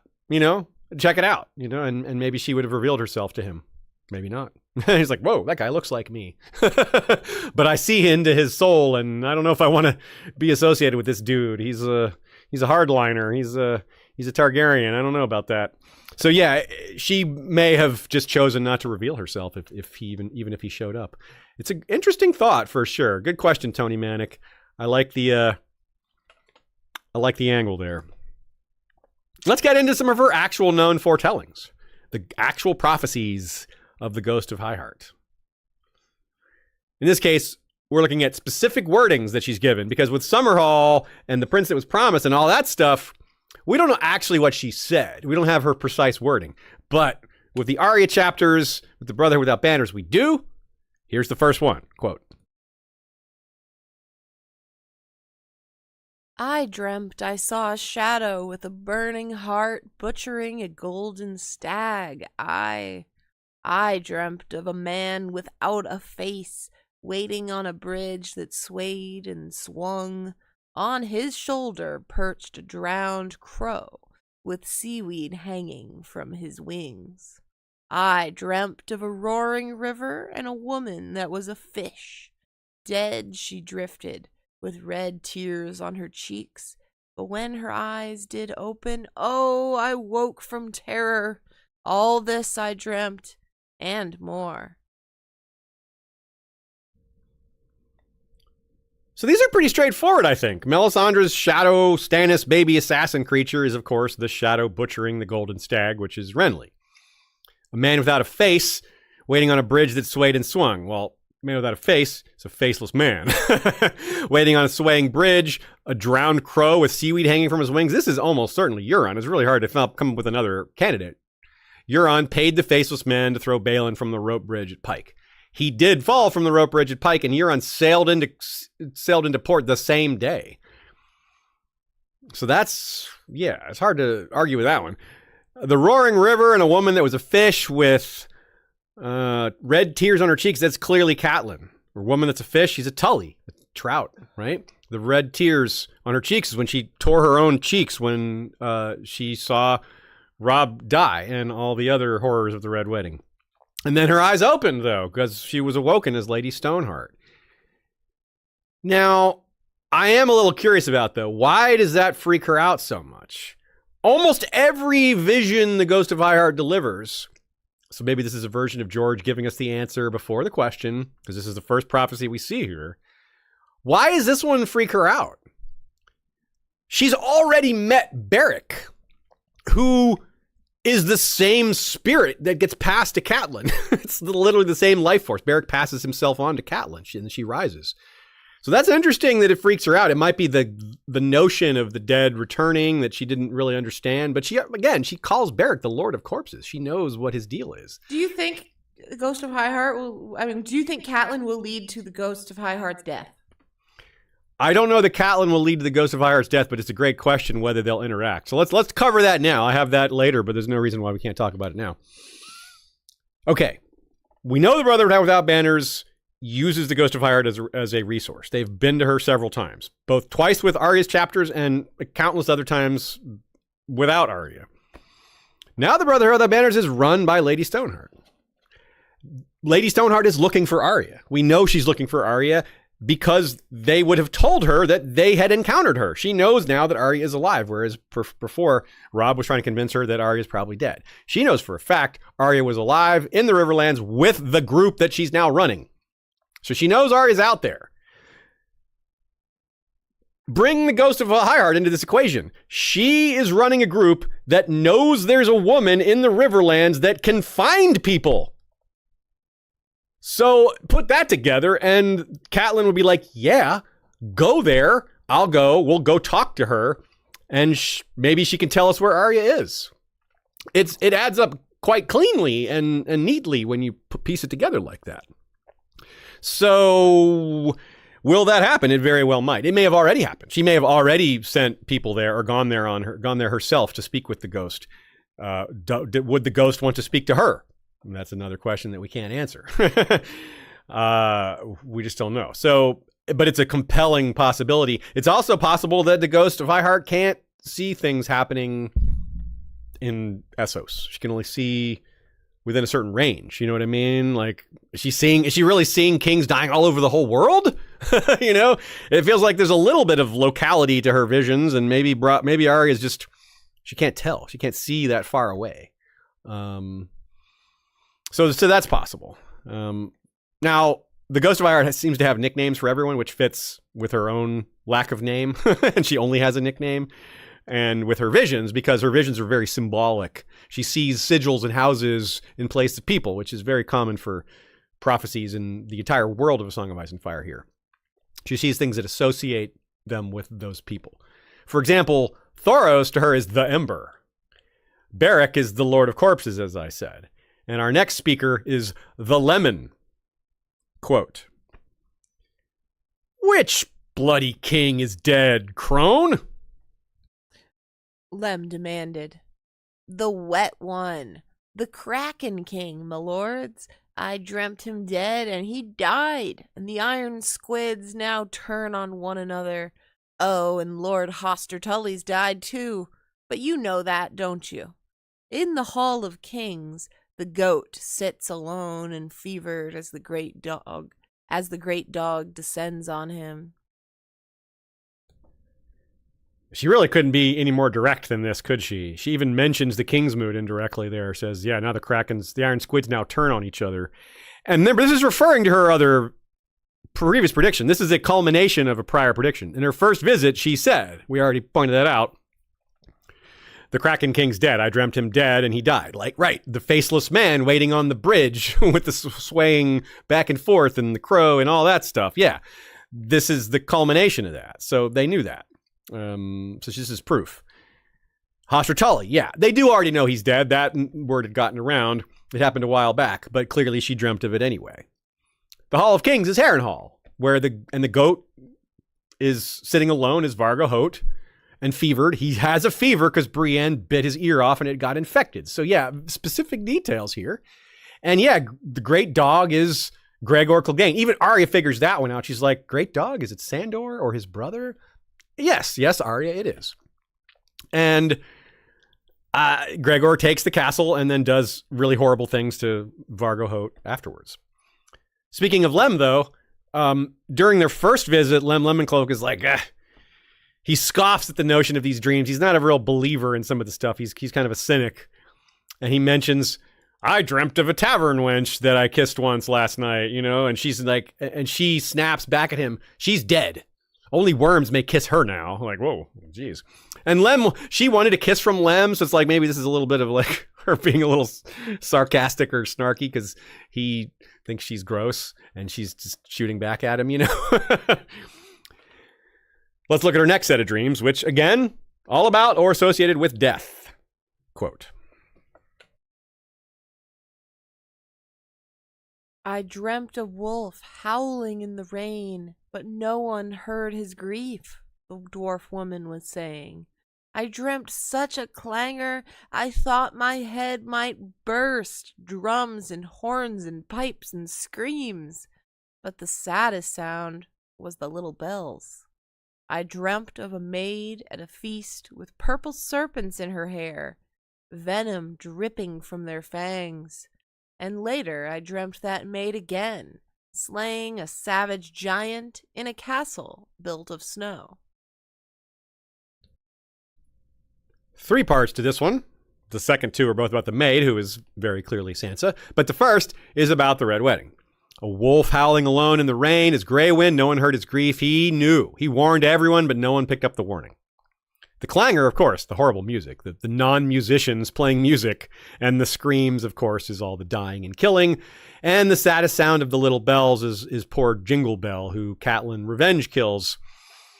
And the maid, of course, as we said, is Sansa. That's very straightforward. The purple serpents in her hair, that's the Strangler, which is dark purple. It's in her hairnet.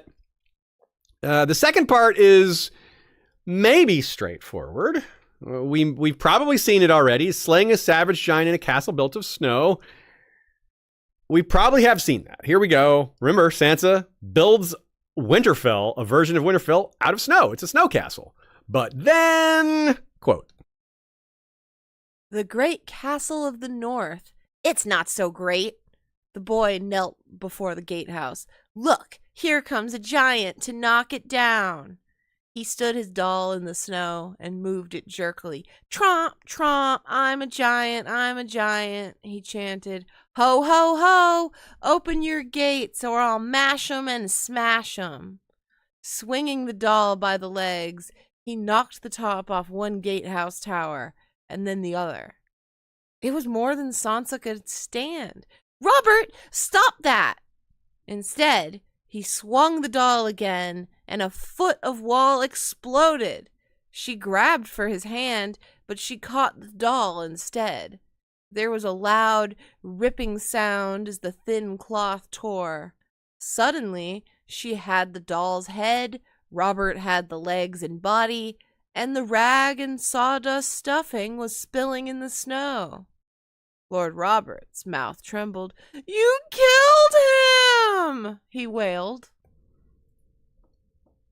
She brutally slew that giant in a castle made of snow. Pulled his head off! Castle didn't survive either, though. It's a great scene. It really is. Sweet Robin is so young, and he has health issues, and he's an orphan, and has Littlefinger, and others like fighting over him. It's easy to feel bad for him, but man, is he annoying. Especially here. Like, this is just the epitome of the kid. You can't help but want to hate and then feel a little bad for it because, again, he's a kid with a lot of things that haven't gone his way.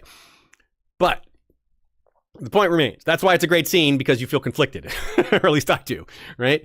However, it could be a case of double prophecy. Buy one, get one free prophecies down at High Heart, y'all. The ghost is crazy for this deal.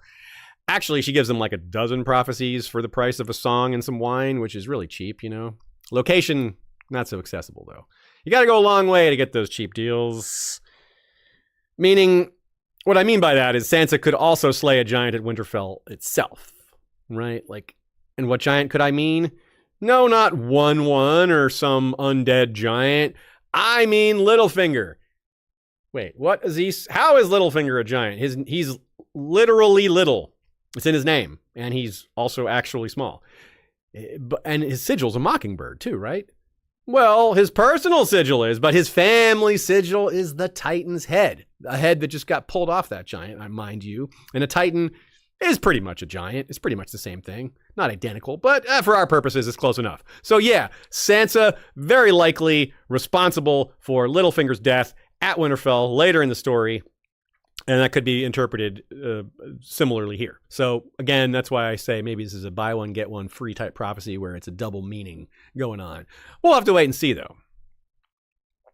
Here's another example of the ghost just knowing things. She has so many dreams. She's just ready with answers sometimes, even when she's not directly quizzed about it. She just fires off information about things she shouldn't know. Quote, "We're taking her to River Run. To her mother." "Nay," said the dwarf, "you're not. The black fish holds the rivers now. If it's the mother you want, seek her at the twins, for there's to be a wedding." She cackled again. Ha ha ha. Nice cackle. Who cackles about the red wedding? That's pretty dark. It's like, she's laughing about that. It's like, ooh, that's damn. But this one isn't even really in prophecy form. It's just in like prophecy language. The black fish holds the rivers now. I mean, even they know what that means. Blackfish holds the rivers now. The guy called Blackfish that everyone calls Blackfish. That's just like straightforward. And Secret the Twins. There's no metaphor there. The Twins, that's the name of that castle. And there is to be a wedding. Yes. Everyone's been getting invitations for that wedding. Yes. So this is very, very much out of the realm of prophecy, but it isn't, because she knows this and she shouldn't know this. This can only be because of her dreams. So yeah, this is quite telling. And it's very clear, but it's maybe not as clear to them. I think this one is really clear. I think they know who the Blackfish is. They know what the Twins is. There's not much metaphor here. In some of the other examples though, you know, the Golden Stag, I think they could figure that one out, but what are they going to make of a shadow? You know, a shadow butchering a stag. What are they aren't going to go, oh, you know what? I bet Melisandre unleashed a shadow baby. Like they aren't, that's not in their realm of guesswork. They can't figure that one out. So that's a little tricky for them. But we also know that this is why they come to her. She can give them very specific, precise information. They wanted to know where Beric was. They knew the first time, but this is, did I get it backwards? It doesn't matter. One of the two times they're looking for Beric, and the other time he's with them. I think Beric's with them the first time, and then the second time they're looking for him. So and that makes sense for for lack of a better word, a terrorist cell, or multiple terrorist cells. It won't do for them to know where the others are, because if one cell gets captured, they can torture information about where the others are. If they don't know, they can't give that information up. And if they're constantly on the move, they wouldn't even be able to guess. So it's just a matter of security for these guys to move around a lot. And then when they need to find each other, they go to the Ghost of High Heart and say, hey, where are our friends? It's a pretty good system, even if it's it takes a lot of traveling, but it keeps them a little bit secure. She doesn't move, so they always know where she's going to be. Now let's talk Wolfchild, Bloodchild. After rattling off a series of prophecies, of which we've just gone through, this happens. Quote, "She turned her head sharply and smiled through the gloom right at Arya. 'You cannot hide from me, child. Come closer now.' Cold fingers walked down Arya's neck. 'Fear cuts deeper than swords,' she reminded herself. She stood and approached the fire warily, light on the balls of her feet, poised to flee. The dwarf woman studied her with dim red eyes. "I see you," she whispered. "I see you, Wolfchild, Bloodchild. I thought it was the Lord who smelled of death." She began to sob, her little body shaking. "You are cruel to come to my hill. Cruel. I gorged on grief at Summerhall. I need none of yours. Begone from here, dark heart. Begone!" Now, she's a little bit sarcastic, as we've said, but she smells more like death than Beric, who is literally dead? Whoa. That she perceived Arya watching her through the bushes there was almost a little supernatural, at least the way it's presented. Like she could see her somehow, like somehow she noticed me, you know? But then it's like it's reversed. She does a soul read on Arya while Arya's like transfixed and scared, and then all of a sudden it's the ghost of Iheart who gets scared. It's like, oh my God, I've looked into your soul and now I'm scared. I'm a person who regularly dreams of death and horror, but this is too much for me. That's what's being said here. I don't know that the full impact is clear when you read that. You have to think about it in relative terms. This is a person who's seen a lot, and she sees it every damn night when she goes to sleep. Yet this freaks her out more than any of that. It reminds her of the worst thing of her life, which is Summerhall. It's that close. It's crazy. Think of how her visions manifest. Think of how like images come to her mind and what Arya must look like. Just many-faced because of the many-faced god, but wolfish because underneath it all, Arya is still a Stark. Something we've been through plenty of times talking about Arya at the House of Black and White. Even the House of Black and White can't erase her wolf identity. Even if she wanted to, she probably couldn't do it. And she doesn't want to. Can the ghost of Iheart see and feel all the faces Arya will wear? Is that part of what makes it so overwhelming that Arya is going to have so many identities, some of them by wearing faces that contain those memories, that she's overwhelmed by all of those at once? Remember, when Arya first puts on someone else's face, she experiences that person's trauma and fear and pain. Is the ghost getting an impression of that one? Plus all the others that are yet to come. That would be overwhelming. That's a lot of death. That's seeing that room full of all those faces, of all those skins which contain those memories. Hundreds, if not thousands of such. You can see why that sort of download from Arya would be just like, not just overwhelming, but entirely unexpected. Like you see this little girl hiding in the bushes, and you're like, this little girl's scared of me. Let me handle this, you know. And then all of a sudden, like, oh my God, I can't handle this. Get the hell out of here, little girl. You're scaring me. And you know, and we can see it, right? You can look at Arya's future and be like, yeah, that's a lot of killing, that's a lot of death, that's a lot of grief, that's a lot of trauma. I hate to bring up the show, but it's almost like Melisandre's weird comment to Arya in season 8 where she's like, I see your future and there's all these eyes that you will close. Like, your future? This is season 8, episode 3. There's 3 more episodes. Arya's not going to kill that many more people.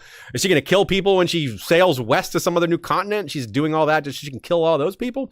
I don't think so. So that was weird, but I feel like that was the line. They moved that line to the end of the show where it should have been more early on, and it was actually the ghost who said the thing that's most like that in the books. So isn't that what she said when she saw her early in the show?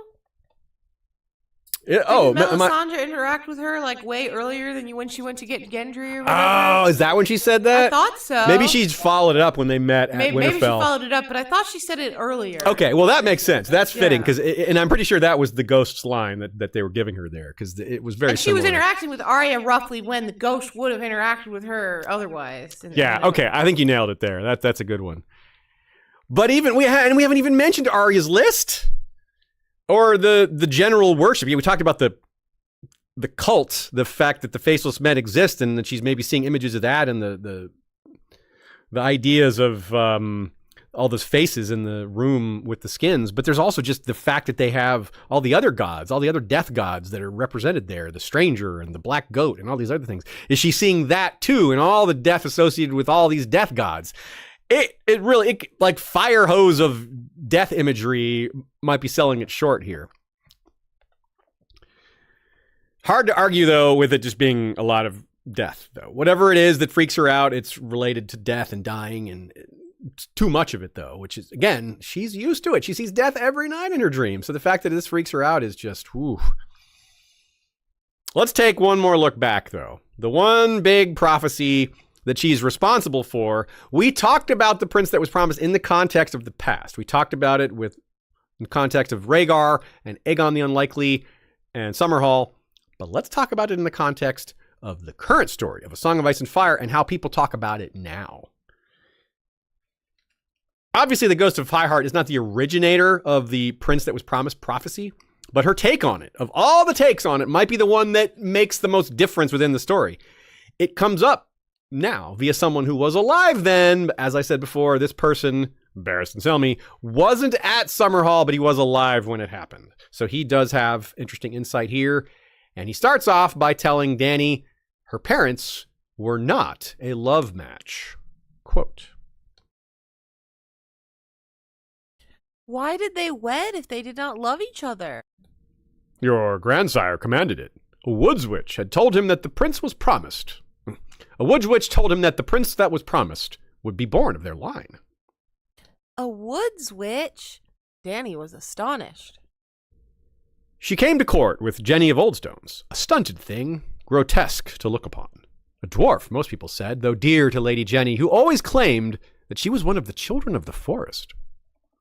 What became of her? Summerhall. The word was fraught with doom. Dany then says she's tired. It's like, damn it, Dany! No! Ask for more! Tell more of the story, Barristan. Like, what a time to get tired. Come on. It's the old George interrupting the lore dump. But in this case, the person receiving the lore dump does the interrupting themselves instead of a third party. It's clear why this is important and why Dany will need to learn more about it. The Ghost of Highheart's prophecy was about her. Dany is the one being named here. She is the princess that was promised, not the prince. And that's why Dany misses it and won't discover that till later, probably. But that's such an irony that Barristan is telling her about a prophecy that refers to her, that neither of them realize is saying that. And Dany's surprise is natural. She's like, what? My family was taking advice from a woods witch? Why? Like, that's so weird. It's bizarre for so many reasons. One, just taking advice from any supernatural being is kind of wild for a court. Two, woods witches are known for being like it's a status thing. Like, woods witches are common born. They're not nobles. And so, like, highborn people, especially royals, don't tend to take a lot of advice from people of such low status, even if they have the merit. That's just kind of a cultural thing, right?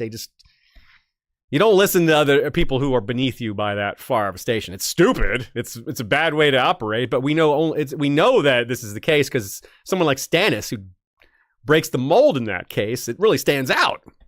Stannis listening to Davos is, well, it's a big part of his story, how a lot of the other nobles won't accept Davos, even though their king does.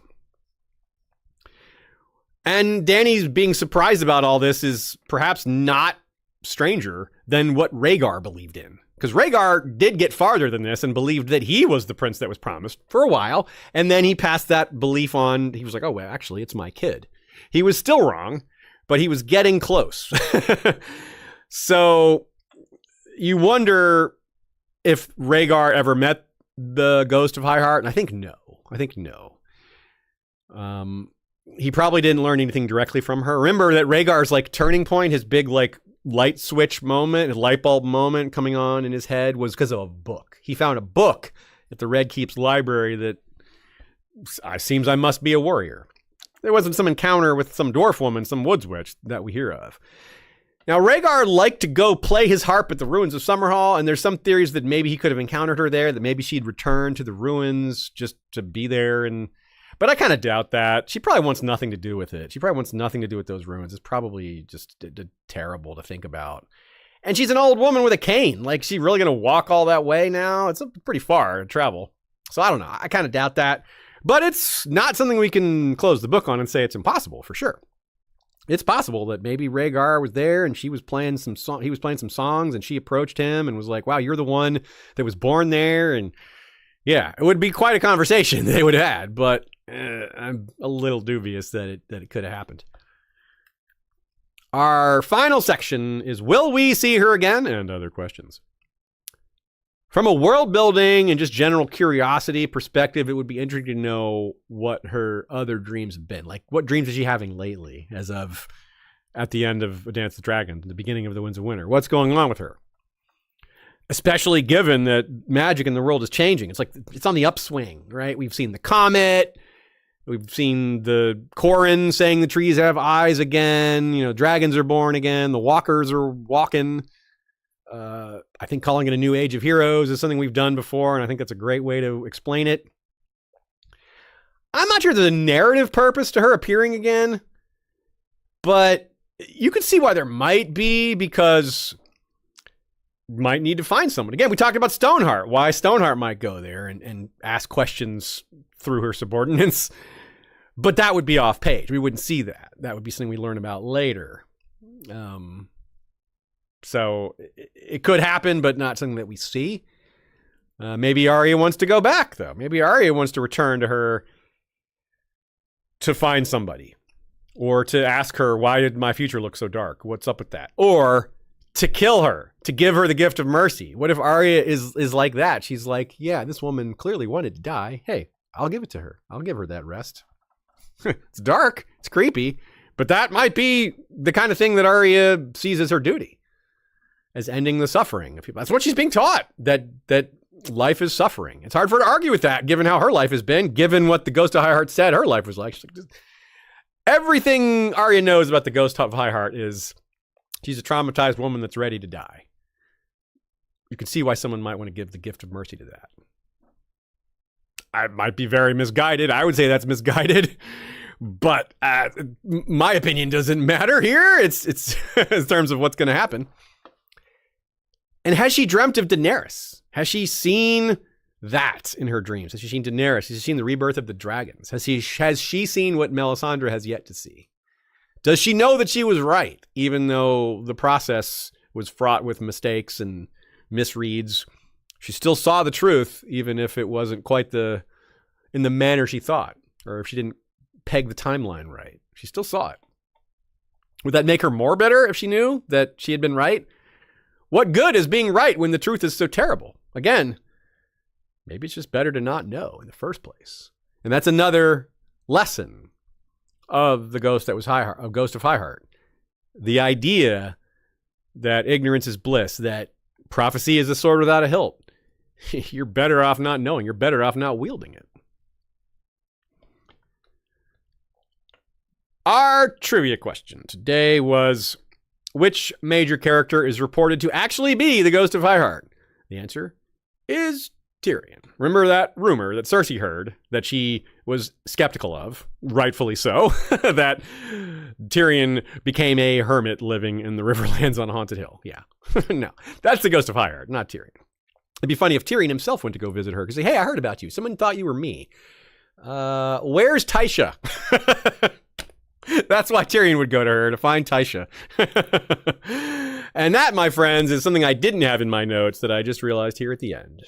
It's fun to do these episodes with y'all because, yes, I write out all this in advance with Nina's help. And sometimes new ideas come in the moment while we're talking about it. And that is some of the difference between the written word and the spoken word. The way our brains work and respond to them.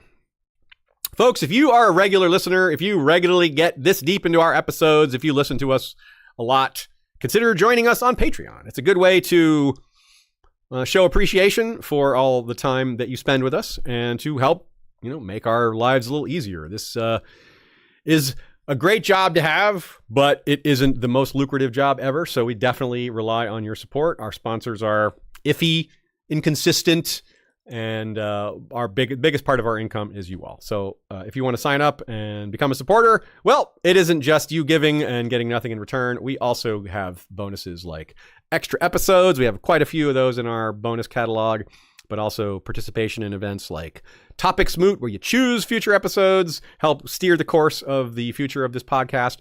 You get better access to questions. Some levels contain shout outs and things like access to our episode documents. We, of course, have like over 300 episode documents with notes and scripts and quotes and all that. You get those as well. So sign up at patreon.com/history of Westeros. If you are so inclined, we would very much appreciate it. Other episodes that are related to this one or that got mentioned, for example, Stormborn, the Daenerys episode about her birth, talks a lot about Rhaella and Aerys and some prophecy stuff as well. Summerhall 1 and 2 I mentioned, probably the closest matches to this one, but also Arya's List, which is the most recent of the episodes mentioned. And of course, lots of other episodes about House Targaryen and the Old Gods. Take your pick. We've got a lot. Our catalog is deep. I can't even think of all the ones that relate to this one. A lot of y'all might know better than me even. Thanks to Nina for her excellent notes, great insight, and helping me work through my own thoughts on this. A triple threat in that case is Nina. Thanks as well to Joey Townsend for our music in the opening, but we're not playing Joey Townsend at the outro here. We're going to play my version of Jenny's song, but also thanks to Michael Klarfeld for the maps and the video intro. You can check out Michael Klarfeld at klaradox.de. That's claradox.de. Get your own copies of his great maps, like this one and lots of other ones.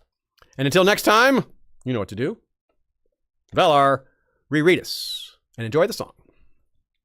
High in the halls of the kings who are gone, Jenny would dance with her ghosts, the ones she had lost and the ones she had found, and the ones that loved her the most, the ones who've been gone for so very long, she couldn't remember their names.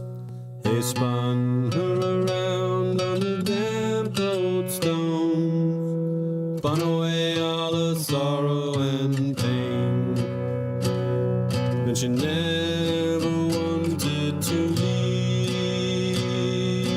never wanted to leave, never wanted to leave, never wanted to leave.